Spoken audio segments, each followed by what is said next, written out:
دن نو راج فرنگی دا تے رات نو راج ملنگی دا۔ ایک ایسا درندہ جو پورے لاہور پر خوف کی چادر ڈال گیا تھا، جس کا نام افواہ کی صورت میں بھی لیا جاتا تو شادیاں ویران ہو جاتی تھی، گھروں کے دروازے بند ہو جاتے تھے، مائیں اپنی بیٹیوں کو سینے سے لگا لیتی تھی۔ اس کی نظر اگر کسی لڑکی یا عورت پر پڑ جاتی تو وہ اس کی عزت تار تار کر دیتا تھا۔ اس نے نہ اسکول کی بچیوں کو چھوڑا، نہ حاملہ عورتوں پہ رحم کھایا۔ اتنا غلیظ تھا کہ اس کے ساتھی گینگسٹر بھی اس سے نفرت کرتے تھے۔ وہ شیطان، وہ غلیظ انسان جس کا نام تھا جاوید ملنگی۔ آج میں آپ کو ایک ایسی کہانی سناؤں گا جو لاہور کے کالے دور کی سب سے خوفناک داستان ہے۔ یہ کوئی عام کرمنل کی کہانی نہیں، ایک ایسی کہانی ہے جس میں ایک اکیلے انسان نے پورے شہر کو اپنی گرفت میں لے رکھا تھا۔ 3 دہائیاں پہلے، 80 اور 90 کا زمانہ، شادرہ، شاد باغ، فیروز پور روڈ، کوئی علاقہ محفوظ نہیں تھا۔ آج میں آپ کو بتاؤں گا یہ کہاں سے آیا اور کیسے کرمنل بنا، اس کے خوفناک جرم کا سلسلہ کیا تھا، پولیس اس سے کیوں ڈرتی تھی، وہ شادی کا واقعہ جب صرف اس کے نام سے پورا شہر خالی ہو گیا، اور آخرکار کیسے ختم ہوا یہ دور۔ میں ہوں چودھری عمر، آپ دیکھ رہے ہیں میرا یوٹیوب چینل اور فیس بک پیج۔ اگر آپ کو کرائم کیسز اور گینگسٹرز کی زندگی کے بارے میں جاننا ہے تو فالو اور سبسکرائب کریں۔ تو چلتے ہیں کہانی کی طرف اور جانتے ہیں اس گینگسٹر کی کہانی کو۔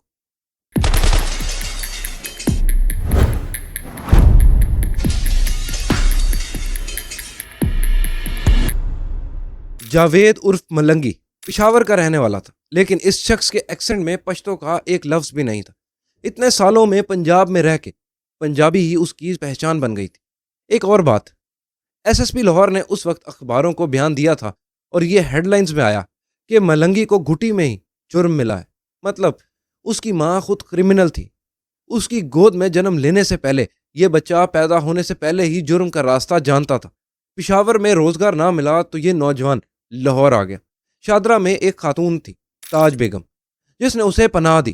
وہ ایک سوشل خاتون تھی، لوگوں کی مدد کرتی تھی۔ اس نے ملنگی کو رہنے کی جگہ دی، اس نے ملنگی کو چھوٹا سا کاروبار دیا، ایک ریڑھی دی جس میں بچوں کی چیزیں بیچتا تھا وہ شادرہ چوک پر۔ لیکن ملنگی کی نیت ہی خراب تھی، ریڑھی پر آنے والی لڑکیاں اور خواتین پر بری نظر ڈالتا تھا۔ تاج بیگم کو جب اس بارے میں پتہ چلا تو تاج بیگم نے 2-3 بار ملنگی کو سمجھایا، مگر جب حد پار ہو گئی تو وہ ملنگی کو سمجھانے گئی۔ غلیظ انسان نے صرف ایک جواب دیا، تاج بیگم کو تھپڑ مار دیا۔ جب لوگوں میں یہ بات پھیلی تو ہر کوئی ملنگی کو عجیب نظروں سے دیکھنے لگا۔ اب اس کا یہاں رہنا ممکن ہی نہیں تھا، بہت مشکل ہو گیا تھا، نہ گھر تھا اور کاروبار بھی ہاتھ سے چلا گیا تھا۔ شادرہ سے نکل کر ملنگی چنگی امر سدو گیا، وہاں ایک بڑی فیکٹری میں گارڈز کی نوکری مل گئی۔ اسے نوکری کیوں ملی؟ کیونکہ اس کا قد 6 فٹ 7 انچ کا تھا، ہاتھ سے اگر کسی کو پکڑ لے تو کوئی چھڑوا نہیں سکتا تھا۔ پولیس ریکارڈ میں لکھا ہے 6 فٹ 7 انچ کا مضبوط قد کاٹ کا ٹھوس جسم والا انسان۔ نوکری کے ساتھ ساتھ اپنی فطرت سے باز نہیں آیا، فیکٹری میں کام کرنے والی خواتین کو نشہ دینے لگا، اور وہ بھی مفت میں۔ پہلے فری دیتا تھا، پھر عادی بنانے کے بعد انہی کو بیچتا تھا۔ یہی کرمنل دنیا کا طریقہ ہے، خواتین کو نشے کا عادی بنایا، پھر انہیں اپنی بری عادت کا بھی نشانہ بناتا رہا۔ ان میں سے چند عورتیں سلیکٹ کر کے ایک پورا گینگ بنایا۔ یہ گینگ چونگ، مانگا منڈی، فیروز پور روڈ تک سب جگہ نشہ فروخت کرتا تھا۔ تھانہ چونگ، ہنجروال، مانگا منڈی، سب جگہ مقدمے درج ہونے لگے۔ جب فیکٹری والوں کو پتہ چلا انہوں نے نوکری سے نکال دیا، لیکن تب تک ملنگی ایک پورا کرائم نیٹ ورک بنا چکا تھا، اور اب وہ واپس شادرہ آیا اپنا پرانا بدلہ لینے۔ ملنگی کے ذہن میں تاج بیگم کا غصہ ابھی بھی تھا۔ اس نے سوچا اس نے مجھے بے عزت کیا تھا، آج میں اسے دکھاؤں گا۔ اس نے پلان بنایا، اپنے ایک دوست کو بھیجا تاج بیگم کے پاس۔ دوست نے کہا، بی بی میری بیوی حاملہ ہے، طبیعت خراب ہے، آپ آ جائیں۔ تاج بیگم بیچاری ایک سماجی عورت تھی، دوسروں کی مدد کرنا اس کی فطرت تھی۔ اپنے گھر سے نکلی، کچھ قدم چلی اور پھر ملنگی سامنے بیٹھا تھا۔ اس نے تاج بیگم کو کہا، پہچانا مجھے؟ وہ بولی، ہاں پہچانتی ہوں، تو ایسا بندہ ہے جس کے بارے میں کوئی بھی اچھی بات نہیں کر سکتی۔ اس پر ملنگی اور اس کے ساتھیوں نے سرے بازار میں ایک بند ڈھابے کے نیچے ان سب نے اس بوڑھی خاتون کے ساتھ سختی کی، اور پھر ملنگی نے اسے بڑی بے رحمی کے ساتھ ختم کر دیا۔ تھانہ شادرہ میں مقدمہ درج ہوا، لیکن اب شہر میں ایک نام پھیلنا شروع ہو چکا تھا، جاوید ملنگی۔ اس دوران ملنگی ڈکیٹیاں کرتا تھا، اور ڈکیتیوں میں جلدی نہیں کرتا تھا، 2-3 گھنٹے لگاتا تھا۔ اسی دوران وہ گھر کی عورتوں کے عزت کے ساتھ کھیلتا تھا اور پھر اسی گھر میں بیٹھ کر کھانا کھاتا تھا۔ وہ خواتین سے گن پوائنٹ پر کھانا پکواتا تھا اور بتایا جاتا ہے تقریباً 200 سے زیادہ خواتین کی زندگی کے ساتھ یہ شخص کھیلا ہے اور صرف 50 کیسز رپورٹ ہوئے۔ کوئی بھی شریف آدمی خوف اور عزت کی وجہ سے پولیس میں رپورٹ ہی درج نہیں کرواتا تھا۔ اور ایک اور واقعہ ہے اس کا، بہت ہی خوفناک واقعہ آپ کو بتاتا ہوں۔ ایک 13 سے 14 سال کی بچی تھی، 9ویں 10ویں کلاس کی طالب علم تھی۔ اسکول سے واپس آ رہی تھی، ایک گلی کی نکڑ پر ملنگی نے پکڑ لیا۔ ایک دکان کے مالک کو گن پوائنٹ پر باہر نکالا، شٹر بند کیا اور اس معصوم بچی کے ساتھ وہ کیا جو کوئی انسان سوچ بھی نہیں سکتا تھا۔ بچی چلاتی رہی لیکن کوئی نہیں آیا۔ باپ مقدمہ درج کرانے تھانے بھی نہیں گیا کیونکہ شہر میں عزت اور مقدمہ دونوں ساتھ نہیں چلتے تھے۔ انہوں نے خاموشی اختیار کی، یہاں تک کہ اس کے بارے میں جرنلسٹ کو بھی پتا تھا، پولیس کو بھی پتا تھا، لیکن اس بچی کے باپ نے سب کی منت سماجت کر کے سب کو اس مسئلے پہ خاموش رہنے کو کہا۔ اور بچی کی عزت کی وجہ سے کوئی بھی غیرت مند جرنلسٹ اور کوئی بھی شخص اس پہ آگے نہیں بڑھا۔ پھر ایک اور واقعہ ہوا۔ ایک نوجوان خاتون جس سے ملنگی کی محبت تھی، وہ 1 سال بعد واپس آیا۔ پتا چلا اسے کہ اس لڑکی کی شادی ہو گئی ہے۔ خود اس کے گھر گیا۔ خاتون نے کہا میں 8 ماہ کی حاملہ ہوں، رحم کر، لیکن اس نے رحم نہیں کیا اور وہ خاتون اس ستم کے دوران ہی اس دنیا سے چلی گئی۔ اس کا نیا شوہر جن کے ساتھ ابھی ابھی شادی ہوئی تھی صدمے سے پاگل ہو گیا، وہ یہ سب کچھ برداشت ہی نہیں کر سکا۔ ملنگی کا ان علاقوں میں اتنا خوف تھا کہ شادرہ میں ایک شادی کی تقریب تھی، دلہا دلہن سٹیج پر بیٹھے تھے، کھانا ٹیبلوں پر لگ گیا تھا، بید وغیرہ تقسیم ہو رہی تھی۔ کسی نے مذاق کیا یا کوئی مخالف تھا جو زور سے چلایا کہ ملنگی آ گیا ہے۔ بس ایک پل میں سب کچھ خاموش ہو گیا۔ جس کے ہاتھ میں جو کچھ تھا اس نے وہ کچھ وہیں چھوڑ دیا۔ کسی نے دوپٹہ چھوڑا، کسی نے چارپائی چھوڑی، کسی نے چادر۔ دلہا دلہن سمیت سارے مہمان گھر میں گھس گئے، دروازہ بند کر لیا اور پھر 3 گھنٹے تک پن ڈراپ سائلنس۔ 3 گھنٹے ایک بھی آواز نہیں آئی۔ کیوں؟ کیونکہ باہر سے ملنگی کو پتہ نہ چلا کہ گھر میں کوئی ہے۔ 3 گھنٹے بعد دلہن کے بھائی نے ہمت کی، باہر گیا۔ شہر خالی تھا، ملنگی تھا ہی نہیں، وہ آیا ہی نہیں تھا۔ کیونکہ اس وقت ملنگی کا اتنا خوف تھا کہ پولیس بھی اس سے ڈرتی تھی۔ لیکن ملنگی کے ایک کے بعد ایک جرم نے انتظامیہ کو پریشان کر دیا۔ اس وقت کے وزیر اعلیٰ محسن خان نقوی ایک میٹنگ بلاتے ہیں اور اس میٹنگ میں I G, D I G, S S P اور بھی اعلیٰ افسران شامل ہوتے ہیں اور ایس پی لاہور حاجی حبیب اللہ کو بلاتے ہیں اور انہیں ملنگی کو پکڑنے کا سخت آرڈر دیا جاتا ہے۔ اس وقت لاہور کا ایک ایس پی تھا اور 70 تھانے ہوتے تھے ان کے انڈر۔ ایس پی صاحب نے سارے تھانے کے ایس ایچ او کو بلایا اور انہیں ٹاسک دیا کہ ملنگی کو پکڑو، زندہ یا مردہ۔ پولیس ملنگی کے پیچھے پڑ گئی اور پھر ملنگی کی لوکیشن مل گئی اور 2 تھانے کے پولیس نے ریڈ کیا اور ملنگی گرفتار ہو گیا۔ ملنگی کو پولیس اسٹیشن لایا گیا اور بند کر دیا گیا۔ اس وقت کے 50 پولیس والے ڈیوٹی پر لگائے گئے تھے، یہ بھاگ نہ جائے، اور پولیس کے اعلیٰ عہدیداران خوش تھے اور شکر ادا کر رہے تھے کہ ملنگی پکڑا گیا۔ اس کی سیکیورٹی کے لیے 50 سے زیادہ پولیس والے وہاں موجود تھے کہ ملنگی کہیں بھاگ نہ جائے۔ سورس کے مطابق اوپر سے آرڈر آیا کہ ملنگی کو پار کر دیا جائے۔ پھر اسے حوالات سے نکالا گیا اور شادرہ کے دریا والی سائڈ پہ مقابلے کے لیے چھوڑا گیا۔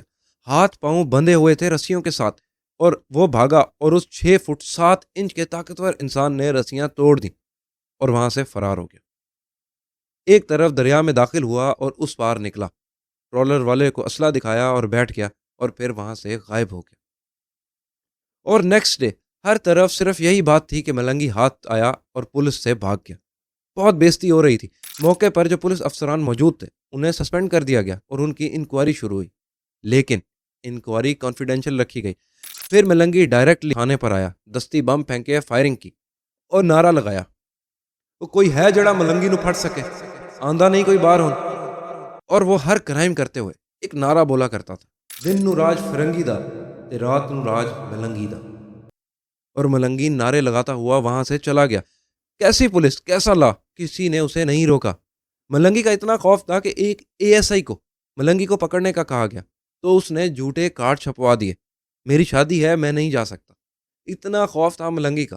اور پھر وزیر اعلیٰ پنجاب سردار عارف نے ایس ایس پی لاہور حاجی حبیب اللہ کو ڈائریکٹلی ٹاسک دیا کہ ملنگی کو ختم کرو۔ ایک ہی ٹارگٹ ہے۔